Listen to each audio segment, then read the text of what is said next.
నమస్తే welcome to our channel. AP IT minister Nara Lokesh దగ్గర OSD గా పనిచేస్తున్నటువంటి కసిరెడ్డి వరప్రసాద్ రెడ్డికి 2 గోల్డ్ మెడల్స్ వచ్చాయి. ఎస్వి యూనివర్సిటీ నుంచి ఆయన తీసుకున్నారు. అసలు మరి ఈయన ఎవరో తెలుసా?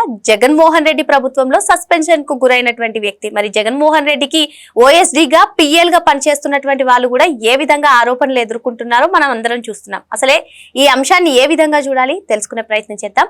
దీనిపై చర్చించడానికి మనతో పాటుగా ఉన్నారు టీడీపీ రాష్ట్ర అధికార ప్రతినిధి అప్పసాని రాజేష్ గారు. నమస్తే సార్. నమస్కారం. జగన్మోహన్ రెడ్డి హయాంలో ఆయన దగ్గర ఓఎస్డీగా పిఎల్ గా పనిచేసినటువంటి వాళ్ళు నేడు ఎటువంటి ఆరోపణలు ఎదుర్కొంటున్నారో మనం చూస్తున్నాం. మరో పక్క చూసుకున్నట్లయితే లోకేష్ గారి దగ్గర ఓఎస్డీగా పనిచేసినటువంటి కసిరెడ్డి వరప్రసాద్ రెడ్డి ఎస్వి యూనివర్సిటీ నుంచి 2 గోల్డ్ మెడల్లు సాధించారు. ఎలా చూడాలంటారు? మరి ఈ వరప్రసాద్ రెడ్డిని చూసుకున్నట్లయితే జగన్మోహన్ రెడ్డి హయాంలో సస్పెన్షన్ కు గురయ్యారంట. ఎలా చూడాలి సార్ ఈ అంశాన్ని? ఇప్పుడు వాస్తవంగా ఈ వార్త చూసిన తర్వాత పేపర్లో ఒక చిన్న క్లిప్పే పోస్ట్ అయింది. అది IT and HRD minister Nara Lokesh గారి పిఏ వరప్రసాద్ రెడ్డి గారికి వెంకటేశ్వర యూనివర్సిటీ నుంచి 2 గోల్డ్ మెడల్స్. ఆ వార్త చదివిన తర్వాత నాకు ఆసక్తిగా అనిపించింది. కారణం ఏంటి అంటే, నారా లోకేష్ గారి దగ్గర ఓఎస్డీగా పనిచేస్తున్నా ఈ వరప్రసాద్ రెడ్డి గారు అని ఆయన ఎవరు అని చెప్పని ఒకసారి ఆ వార్త చదివితే నాకు అర్థమైంది ఏంటి అంటే, ఉన్నత విద్యావంతుడు. వెంకటేశ్వర యూనివర్సిటీలో ఆర్థిక శాస్త్రంలో పిహెచ్డి చేశారు ఆయన. అలా పిహెచ్డి చేసిన క్రమంలో 2023-24 సంవత్సరానికి సంబంధించి doctor Manmohan Singh gold medal, అలాగే ప్రొఫెసర్ డిఎల్ నారాయణ గారి గోల్డ్ మెడల్, ఈ 2 గోల్డ్ మెడల్స్ ఆయనకి ప్రదానం చేయడం జరిగింది యూనివర్సిటీ. ఎందుకు? ఆయన పిహెచ్డి చేసిన సందర్భంగా మున్సిపల్ అడ్మినిస్ట్రేషన్ గురించి ఆయన సబ్మిట్ చేసిన థీసిస్, మున్సిపాలిటీల పరిధిలో తాగునీరు, మురుగునీటి నిర్వహణ, ఇటువంటి వాటిని దీర్ఘకాలికంగా మున్సిపాలిటీలకి పెద్ద ఆర్థిక భారం కాకుండా ఉండటానికి ప్రణాళికలు సూచిస్తూ ఆయన తీసి సబ్మిట్ చేశారు. సహజంగా వాళ్ళ ప్రతి ఇంటికి తాగునీటి సౌకర్యం కల్పించాలి అన్న, ప్రతి మున్సిపాలిటీ పరిధిలో డ్రైనేజీల నిర్వహణ ఎంత కష్టతరంగా మారుతుంది. ఎందుకంటే వాళ్ళ మేజర్ పంచాయతీల దగ్గర నుంచి మున్సిపాలిటీల వరకు ఈ డ్రైనేజీల నిర్వహణ లోపం కారణంగా దోమలు పెరిగి ప్రజారోగ్యం కూడా దెబ్బతింటున్న చాలా సందర్భాలు చూస్తూ ఉన్నాం మనం. అటువంటి సందర్భంలో ఈ పారిశుధ్యానికి, తాగునీటికి అధిక ప్రాధాన్యత ఇచ్చే మున్సిపాలిటీ పాలక మండలాల పట్ల ప్రజలు కూడా ఆదరణ కనపరుస్తూ ఉంటారు. అటువంటి వాటిని దృష్టిలో పెట్టుకొని ఆయన మున్సిపల్ బాండ్ల సేకరణ సందర్భంగా కొన్ని సవరణలు ప్రతిపాదిస్తూ, మున్సిపల్ బాండ్లు ఈ విధంగా కనుక సేకరించినప్పుడు మున్సిపాలిటీలకి ఆర్థిక భారం కాదు, అలాగే అందులో ఇన్వెస్ట్ చేసిన ప్రజలకు కూడా విన్ విన్ సిచ్యుయేషన్లో ఇద్దరికి లాభదాయకంగా ఉంటుంది అని చెప్పని ఆయన ఒక థీసిస్ ప్రపోజ్ చేశారు. ప్రభుత్వాలు దాన్ని కన్సిడర్ చేస్తాయో లేవనే తర్వాత సంగతి. కానీ గ్రౌండ్ రియాలిటీ పట్ల అవగాహనతో, పాలనాపరమైన వ్యవహారాల పట్ల పరిజ్ఞానంతో ఆయన సబ్మిట్ చేసిన థీసిస్ని మెచ్చుకుంటూ ఇదొక విప్లవాత్మకమైన ప్రతిపాదన అని చెప్పని గుర్తించిన యూనివర్సిటీ ఆయనకి 2 గోల్డ్ మెడల్స్ ఇవ్వడం జరిగింది. ఇక్కడ గమనించుకోవాల్సింది ఏంటంటే, మనకు తెలుసు గడిచిన కొన్నాళ్ళుగా ఆంధ్రప్రదేశ్ రాష్ట్ర రాజకీయాల్లో నోరు తెరిస్తే కులం ప్రస్తావన తీసుకొస్తా ఉన్నారు. అసలు కులపరమైన ఎఫిలియేషన్ ప్రతి అనవసరపు విషయాలకు కూడా ప్రస్తావన తెస్తూ ఉన్నారు. కమ్మ సామాజిక వర్గీయులు మొత్తం చంద్రబాబు నాయుడు గారి పక్షాన, రెడ్డి సామాజిక వర్గీయులు మొత్తం జగన్మోహన్ రెడ్డి పక్షాన ఉన్నట్టుగా చిత్రీకరించే ప్రయత్నం జరుగుతుంది. దానికి బలం చేకూరుస్తానే జగన్మోహన్ రెడ్డి ముఖ్యమంత్రిగా కొనసాగిన సందర్భంలో కూడా ఆ పార్టీలో కానీ ఆ ప్రభుత్వంలో కానీ ఆయన కల్పించిన ప్రాధాన్యత, ఆ పార్టీ గౌరవాధ్యక్షురాలుగా విజయలక్ష్మి గారు ఉండేవారు, ఆ పార్టీ అధ్యక్షుడు రాష్ట్ర ముఖ్యమంత్రిగా జగన్మోహన్ రెడ్డి, ఆ పార్టీ 3 ప్రాంతాల సమన్వయకర్తలుగా వైవి సుబ్బారెడ్డి, సజ్జల రామకృష్ణారెడ్డి, విజయసాయిరెడ్డి, ఆ పార్టీ లోక్సభ పక్ష నాయకుడిగా మిథున్ రెడ్డి, పార్టీ రాజ్యసభ పక్ష నాయకుడిగా Vemireddy Prabhakar Reddy, party parliamentary party నాయకుడిగా విజయసాయిరెడ్డి, ఆ ప్రభుత్వంలో చీఫ్ సెక్రటరీగా జవహర్ రెడ్డి, డీజీపీగా కసిరెడ్డి రాజేంద్రనాథ్ రెడ్డి, ఆ ప్రభుత్వ కీలక సలహాదారులుగా అజయ్ కలం రెడ్డి, సజ్జల రామకృష్ణారెడ్డి.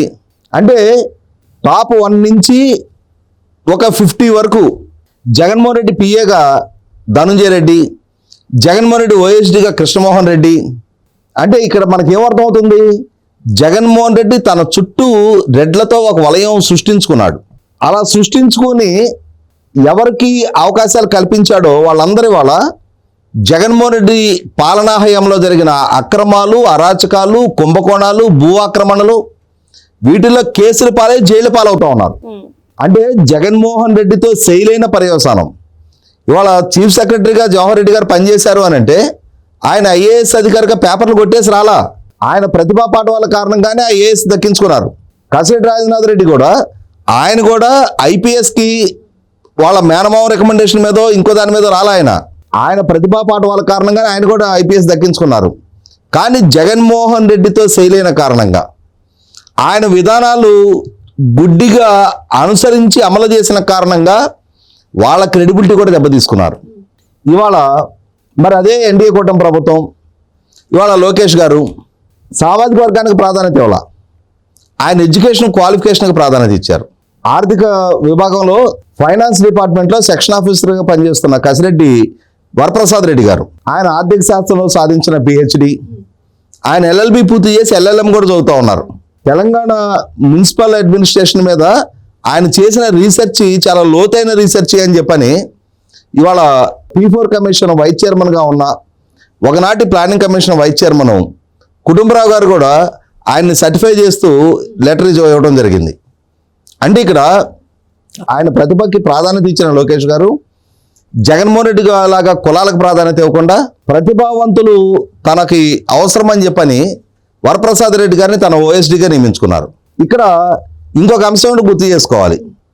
జగన్మోహన్ రెడ్డి పాలనా హయాంలో ఆ ప్రభుత్వ హయాంలో జరుగుతున్న ఆ అప్పులు గురించిన సమాచారం వెలుగులోకి వస్తుంది.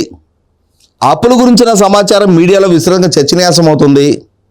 ఆయన పాలనా హయాంలో చేస్తున్న అప్పులను ప్రస్తావిస్తూ ప్రతిపక్షాలు విమర్శిస్తున్నాయి అని చెప్పని నీ పాలనా హయాంలో నీ పొలిటికల్ అడ్మినిస్ట్రేషన్ కారణంగా అప్పులు జరుగుతున్నాయి, ఈ సమాచారం లీక్ చేస్తున్నారు అని చెప్పని ఆ రోజు ఆర్థిక శాఖలో ఉన్న ఈ వరప్రసాద్ రెడ్డి గారితో పాటు ఇంకొక ఇద్దరిని బాధ్యులుగా నిందలు మోపి వాళ్ళని 3 ఏళ్ళు సస్పెన్షన్ గురి చేశారు.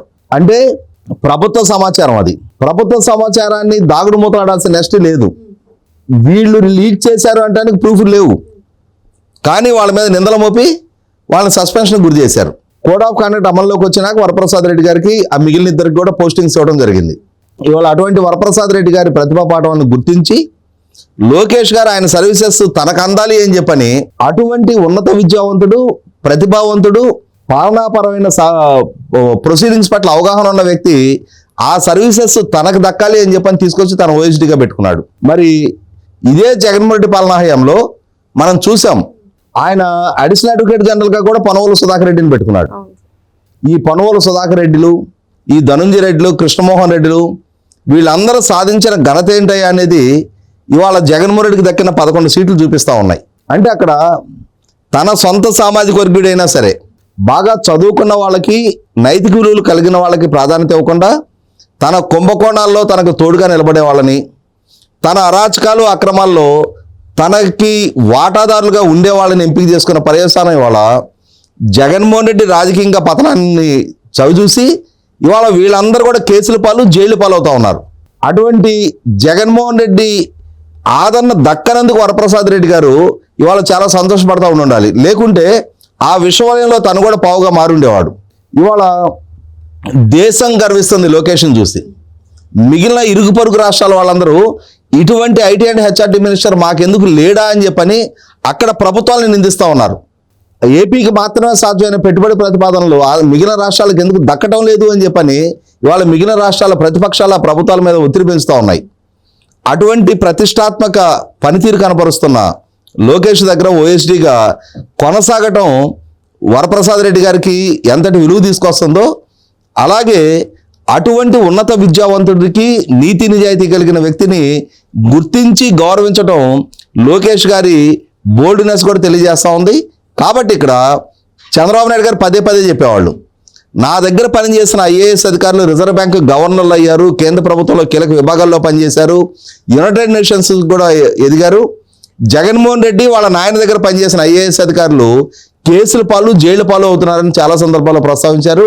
ఇవాళ జగన్మోహన్ రెడ్డి ఓఎస్డీకి ఏ గతి పట్టింది, ఇవాళ లోకేష్ గారు ఓఎస్డీకి ఏ ఘనత దక్కింది అనేది నిన్న వెంకటేశ్వర యూనివర్సిటీ గవర్నర్ గారి చేతుల మీదుగా ఆయనకి ఇచ్చిన 2 గోల్డ్ మెడల్సే తెలియజేస్తా ఉన్నాయి. మరో అంశంతో మళ్ళీ కలుద్దాం. Thank you sir.